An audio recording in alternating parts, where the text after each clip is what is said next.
अब सबसे मुख्य जो इस मास की बात है, अब तुलसी जी की सेवा करें। इस विषय में अनेक प्रश्न हैं, तो तुलसी जी की सेवा के विषय में बता रहे हैं। चूंकि सबको अलग अलग उत्तर दे नहीं सकते, तो बात चली जाएगी तो सबको पता चलेगा। तुलसी जी की सेवा 9 प्रकार से करनी होती है। नहीं तो कहे कि तुलसी जी की सेवा करनी कैसे है। जैसे ठाकुर जी की नवधा भक्ति हो, ऐसे तुलसी महारानी की भी नवधा भक्ति हो। तुलसी महारानी वृंदा हैं, हम लोग वृंदावन के ही तो उपासक हैं। तो वृंदा कौन है? प्रिया प्रियतम को परस्पर को जो प्रेम है, सोई वृंदा है। इनके 3 रूप हैं। ये जो इनको रूप है, माथे पे पधरा के लाए ना शोभा यात्रा में, ये जो रूप है, ये इनको आदि भौतिक रूप है। ठीक, 3 रूप हैं, आदि भौतिक रूप, आदि दैविक रूप और आध्यात्मिक रूप। आदि भौतिक रूप ये जो वनस्पति रूप, पौधे रूप में दर्शन हो, ये दैविक रूप क्या है? ये वृंदा जी नित्य निकुंज मंदिर में वृंदा नाम की सखी हैं। इनकी सेवा कहाँ है? इनकी सेवा है प्रिया प्रियतम को भोग पवाने की। अपने हाथ से कौर कौर करके प्रिया प्रियतम के मुख में दें, ये इनको दैवीय स्वरूप है। और आध्यात्मिक स्वरूप क्या है? आध्यात्मिक स्वरूप यह है कि ये वृंदा साक्षात राधा कृष्ण का प्रेम है। भोग में तुलसी दल क्यों छोड़े?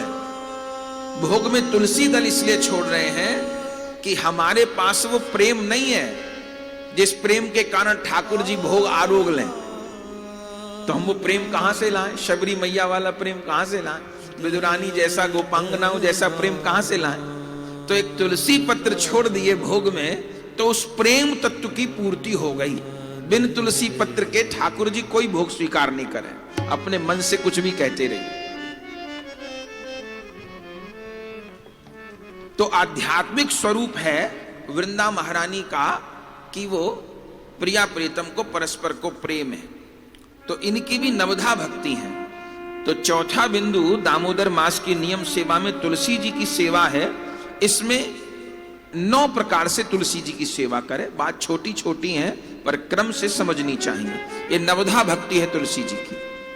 ठाकुर जी की मंगला हो गई। अब भले तो जहां तुलसी जी विराजमान है वहां चले जाइए, न तो हल्के गमले हैं तो ठाकुर जी के सन्मुख ही स्टूल पे ले आइए, माने अंदर ले आइए। और अगर जहां तुलसी जी है वहां जाना है तो वहां भी जाएं। सबसे पहली बात, तुलसी जी को वस्त्र पहरा के रखें। जो गमला है ऐसा लहंगा जैसा, वो वस्त्र पहरा करके रखे। तो स्टूल पे पधरा ली या जहां तुलसी जी हैं वहां। तुलसी जी जहां रखे ऐसे रखे कि परिक्रमा लग जाए उनकी। अब नवधा भक्ति तुलसी जी की कैसे करनी है? ये प्रतिदिन ही करनी चाहिए, दामोदर मास में खास बात है। तो सबसे पहले तुलसी जी को उत्थापन करें। जैसे ठाकुर जी को उठाए वैसे वृंदा महारानी को उठाए। तो क्या करे? तुलसी जी के पास जाके प्रणाम करे और ताली बजावे या घंटी बजावे। भावना है कि तुलसी वृंदा सखी जी को मैंने उठाया, ये भावना है। उत्थापन करे और उत्थापन के बाद में तुलसी जी की जड़ में प्रणाम होता है। हाँ, जो तुलसी जी का मूल है वहां पर राधा गोविंद का निवास है। तो जैसे राधा रानी के चरण छू रहा हूं, ऐसे तुलसी जी की जड़ में, और वहां की रज को लेके मस्तक से लगा ले, थोड़ी सी रज लेके अपने ही गमले की। ये तुलसी जी की नवधा भक्ति है। तो पहली उत्थापन सेवा समझ आई। अब दूसरी है स्नान सेवा। तुलसी जी की नवधा भक्ति में दूसरी भक्ति। इसमें क्या करें? तुलसी जी को 5 बार जल दिया जाएगा। एक छोटे सागर में जल ले लिया या आचमन में जल ले लिया, डाले थोड़ा थोड़ा, माने जितनी जरूरत है। अब सर्दियां आ जाएंगी, ज्यादा जल भी नहीं कम भी नहीं, जितनी जरूरत है। क्या करें? 5 प्रकार का जल, माने पात्र एक ही है, भले सागर में रखिए भले आचमनी पंचपात्र में करिए। कौन कौन से जल?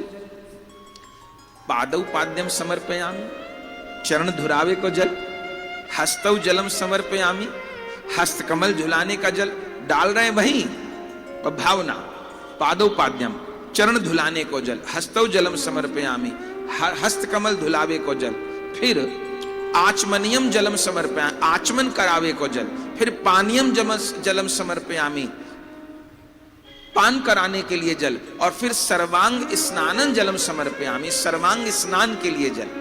तो 5 बार जल छोड़े, भले सागर से, भले आचमनी से, भले लोटे से। पहली बार जो जल छोड़ा गमले में ही छोड़ना है, तो क्या भावना करे कि वृंदा सखी के चरण धुलाए। दूसरी बार जल छोड़े तो अब हस्त कमल धुलाए, फिर तीसरी बार जल छोड़े तो आचमन कराया, फिर चौथी बार जल छोड़े तो जल पान कराया, और 5वीं बार जब स्नान के लिए जल तो हाथ में लेके ऊपर पूरे पर छिड़काव जैसा कर दे तुलसी जी को, स्नान हो गया। तो 5 बार जल तुलसी जी को अर्पण करें, चरण धुलाने के लिए, फिर हस्तकमल धुलाने के लिए, फिर आचमन कराए, फिर पीने को जल दिए, और फिर स्नान कराए तुलसी जी को। 5 प्रकार के जल। जब चरण धुलाए तो जड़ में ही जल दे, हस्तकमल धुलाए तो टहनियों पर जल दे सकते हैं, आचमन कराने के लिए भी जड़ में ही जल दे, पिलाने के लिए भी जड़ में जल दे, मूल में, और स्नान कराने के लिए ऊपर अच्छे से, भले सागर है तो एक हाथ लगा दीजिए सागर में और छीट दीजिए अच्छे से। तो ये तीसरी भक्ति हो गई, माने दामोदर मास की नियम सेवा का ये चौथा बिंदु है, और तुलसी सेवा, तुलसी जी की नवधा भक्ति में ये अब हमारी दूसरी भक्ति हो गई। फिर तीसरी भक्ति है कि अब स्नान करा दिया आपने, अब पूजन होगा। पूजन क्या करे, थाली में रोली, अक्षत, एकादशी हो तो अक्षत नहीं चढ़ेगा, तिल रख ले फिर, या रोज भी तिल रखे तो चलेगा।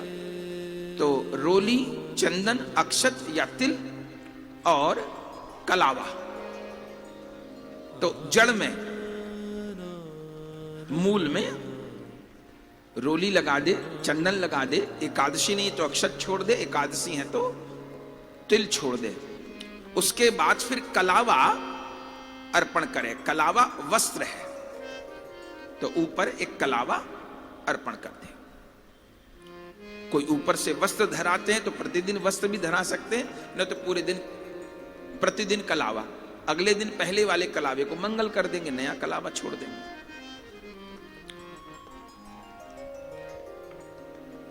तो रोली, चंदन, अक्षत, तिल, कलावा, ये तीसरी भक्ति हो गई तुलसी जी की।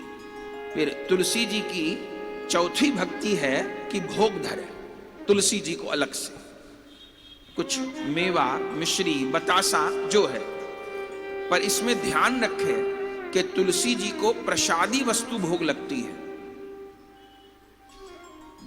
प्रिया प्रीतम की भोग लगी वस्तु भोग लगेगी। तो या तो आपने जो भी मंगला में ठाकुर जी को भोग लगाया है तो वो गुरुजन को मत दिखाइए, तो गुरुजन को दिखा दिया तो तुलसी जी को अर्पण नहीं होगा। तो जो ठाकुर जी को मंगला आपने भोग रखा था वही कटोरी अलग रखिए, अब वही ठाकुर जी का जो प्रसाद है वो तुलसी महारानी को अर्पण हो जाए। अमनिया नहीं वैष्णव अर्पण करेंगे, क्योंकि जिस समय पूजन कर रहे हैं उस समय वो वृंदा सखी हैं, और जिस समय हम भोग में तुलसी छोड़ रहे हैं उस समय वो प्रिया जी हैं। तो प्रिया जी के प्रेम के बिना कोई वस्तु स्वीकार नहीं होगी। लेकिन जिस समय पूजन हो रहा है उस समय वो वृंदा सखी हैं, तो वो प्रिया प्रीतम को पवाने के बाद पाती हैं। तो इसलिए प्रिया प्रीतम का ठाकुर जी का प्रसाद अर्पण होगा, तो भोग लगावे। नवधा भक्ति में चौथी भक्ति है तुलसी जी की। फिर भोग लगाने के बाद 5वीं है आरती करे, दीपक से अलग आरती करे। और ये भी कर सकते हैं जो मंगला आरती की है, पर वो तब तक गुरुजन की नहीं होगी। यदि गुरु लोग को नहीं दिखाई है, केवल ठाकुर जी की आरती भी प्रज्वलित है, तो उसी से तुलसी जी की कर दी, वही दीपक चल जाएगा। आरती करे, आरती की ये 5वीं भक्ति हो गई। आरती के बाद 6ठी भक्ति है दीप दान करे। माने आरती जो करी वो अलग है, दीप दान अलग है।